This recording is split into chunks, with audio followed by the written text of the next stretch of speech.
এই ছেলে, কে তুই? আরে বাবা, আমি তোমার ছেলে। তুমি ওকে চিনতে পারছো না? এই তুই এসব কি পোশাক পরছিস? আবার দেখছি তুই পানও খাচ্ছিস। এলাকার লোক যদি দেখে তাহলে তো এই বাড়ির মালিকের ছেলে ভাববে না, ভাববে কি এই বাড়ির কাজের লোক। বাবা, আমি তো এইটাই চাই, মানুষ যেন আমাকে এই বাড়ির মালিক না ভাবে। কত সব।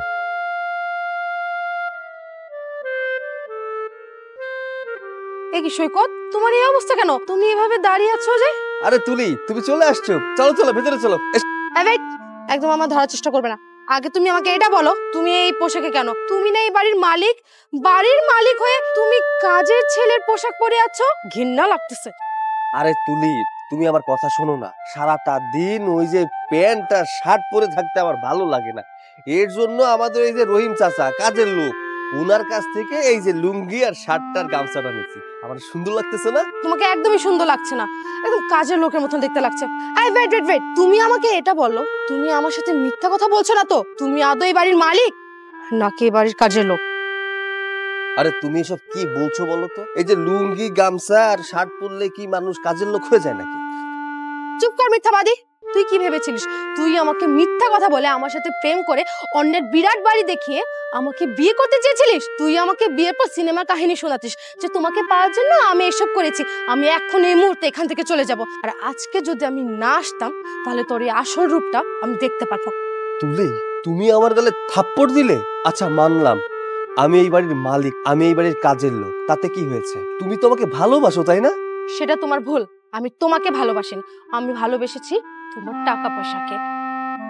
ভেবেছিলাম তোমার মতো একটা কোটিপতিকে বিয়ে করে আমি আমার লাইফটাকে সুন্দর মতো গুছিয়ে নিব। তুমি একটা মিথ্যাবাদী, তুমি আমাকে ঠকিয়েছো। আজকের পর থেকে তোমার এই নোংরা চেহারা এখন আমার সামনে নিয়ে আসবে না, ছোট লোক কোথাকার। আরে যা যা, তুই কি ভেবেছিলি আমি কিছুই জানি না? আমি সব কিছুই জানি। তোকে না কত করে বলেছি যে আমাকে ফোন করে বিরক্ত করতে না, তারপরও তুই আমাকে বারবার ফোন করে বিরক্ত কেন করিস? হ্যাঁ, তোকে না বলেছি যে আমি তোর সাথে সম্পর্ক রাখবো না, তোর সাথে ব্রেকআপ।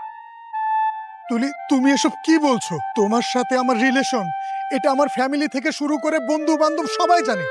তাদের কাছে আমি কত বড় মুখ করে তোমার কথা বলেছি, আর তুমি আমার সাথে ব্রেকআপ করতে চাইছো? আমি তাদের সামনে লজ্জায় মুখ দেখাতে পারবো না। এই, তোর বাবা কোন কোটিপতি? হ্যাঁ, না আছে তোর গাড়ি, না আছে তোর বাড়ি, এমনকি তোর কোনো ব্যাংক ব্যালেন্সও নেই। তাহলে আমি কি দেখে তোর সাথে রিলেশনে থাকবো রে? আর তাছাড়া আমি একটা ছেলের সাথে রিলেশনে আছি। ও অনেক রিচ, ওর গাড়ি আছে, বাড়ি আছে, ও অনেক টাকার মালিক। ওকে যদি আমি বিয়ে করি তাহলে আমি রাজরানী হয়ে থাকবো। আসলে তোদের মতো গরিবদের সাথে না আমার যায় না, আর তোদের মতো গরিবদের সাথে আমি শুধু অল্প দিনে মজা করার জন্য থাকি। শোন, আজকের পর থেকে তুই আমার সাথে আর কোনোদিনও যোগাযোগ করার চেষ্টা করতে পারবি না। তুলি, তুলি, আমার পরিবার বন্ধু বান্ধব সবার সামনে আমি হাসির পাত্র হয়ে গেছি। আমি আমার এই জীবন রাখবো না। আমি ঘুমের ওষুধ খেয়ে আমার জীবনটাকে শেষ করে দেব। আরে ভাই, আপনি এটা কি করছেন? একটা সামান্য মেয়ের জন্য জীবনটাকে নষ্ট করে দিচ্ছেন। এখানে আপনি কেন এসেছেন? আমাকে মরতে দিন। আমি আড়াল থেকে আপনাদের সমস্ত কথা শুনেছি। আচ্ছা, ওই মেয়েটা আপনার কি হয়?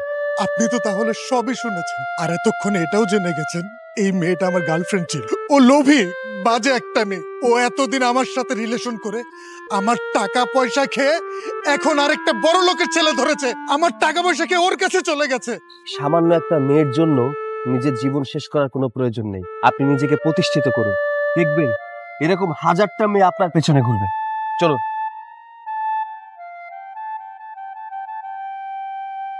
বাবা, লকটা খুব। কি হলো, ব্যথা পাওনি তো? আচ্ছা, জুতা আমি লাগিয়ে দিচ্ছি। বাহ বাহ বাহ, কি সুন্দর। তা এখন কি বাসা বাড়ি কাজ ছেড়ে মানুষের জুতা পরিষ্কার করে দেওয়ার কাজ নিয়েছিস নাকি? যদিও তোকে এই কাজটা খুব ভালো মানিয়েছে, আর মানানোই কথা, কারণ তোর মতো ফকিনীরা এর থেকে ভালো কোনো কাজ পাবে না। সৈকত, এই মেয়েটা তোর সাথে কথা বলার সাহস পায় কোত্থেকে? এই মেয়ে, তুমি কার সাথে কিভাবে কথা বলছো? আঙ্কেল, আপনি যদি এই প্রতারকটাকে আপনার বাসার কাজের লোক হিসেবে রেখে থাকেন তাহলে খুব শীঘ্রই এই ছোট লোকটাকে আপনার বাসা থেকে বের করে দেন। আপনি জানেন না এই ছোট লোকটা কত বড় প্রতারক, কত বড় মিথ্যাবাদী। ও আমাকে মিথ্যা আশা দিয়ে আমার সাথে মিথ্যা অভিনয় করে সে আমাকে তার পরিচয় দিয়েছিল তার বাবা নাকি অনেক কোটিপতি, তার বাবা নাকি অনেক টাকা পয়সা আছে। কার বাবার কত টাকা আছে, কয়টা গাড়ি বাড়ি আছে, এগুলা দেখে তোমরা প্রেম করো? আহা, চলো তো এখান থেকে। শুধু শুধু এরকম সস্তা মেয়ের সাথে কথা বলে সময় নষ্ট করার মতো সময় আমাদের হাতে নেই। এদের মতো মেয়েদের কাজ কি জানো? বড় লোকের ছেলেকে ভাঙিয়ে খায়, প্রেমের ফাঁদে ফেলে তাদের কাছ থেকে টাকা পয়সা আত্মসাৎ করে।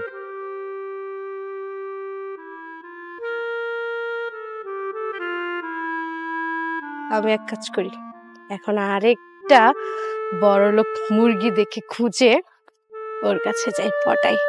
বাগান বাড়ির সবকিছু ঠিকঠাক আছে তো? কি যে বলেন না শিপু সাহেব, আমি থাকতে আপনার টেনশন কিস? চলেন। এই তো স্যার চলে এসেছে। এই সাইডে একটু কাজের ব্যবস্থা করতে হবে। হ্যাঁ, তুমি এখানে? তুমি জানো আমি তোমাকে কোথায় কোথায় খুঁজেছি? কি ব্যাপার, সেদিন তো চলে গিয়েছিলে, আজকে আবার আমার খোঁজ করছো কেন? শিপু, আমি তোমার বাচ্চার মা হতে চলেছি, আমাকে বিয়ে করে ফেলো। তোর তো কাছেই যাইনি আমি, এখন কার না কার সন্তান পেটে নিয়ে এখন বলছিস এই সন্তান আমার? যা এখান থেকে, চরিত্রহীনা মেয়ে কোথাকার। শিপু, বিশ্বাস করো এই বাচ্চা তোমার, আমার পেটে তোমারই বাচ্চা।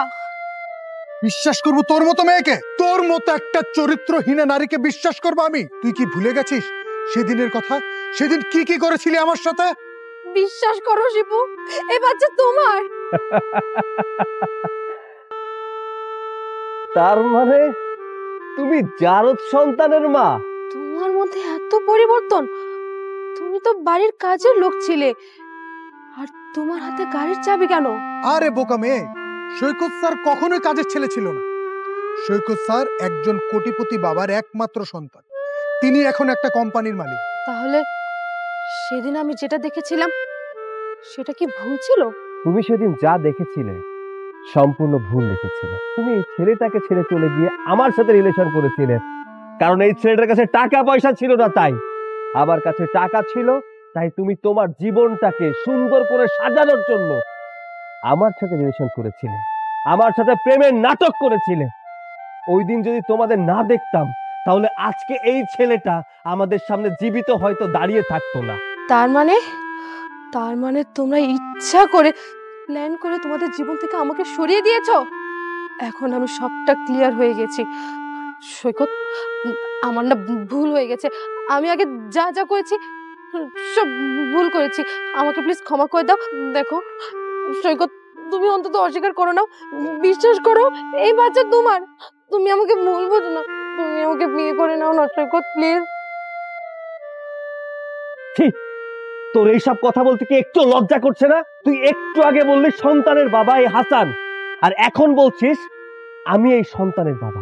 তার মানে তুই চিন্তা করে দেখ, তুই কত মানুষের সাথে অবৈধ সম্পর্ক করেছিস, কার বাচ্চা তোর পেটে তুই নিজেও জানিস না। আসলে কি জানিস, তুই হচ্ছে নারী জাতির কলঙ্ক। তোর মতো মেয়ের বেঁচে থাকার থেকে মরে যাওয়া অনেক ভালো।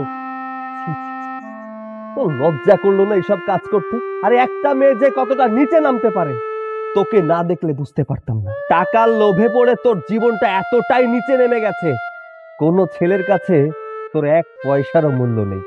যতদিন বেঁচে থাকবি যারও সন্তানের পরিচয় নিয়ে বেঁচে থাকবি। চলো, আমাদের মিটিং এ দেরি হয়ে যাচ্ছে। জি স্যার, চলুন।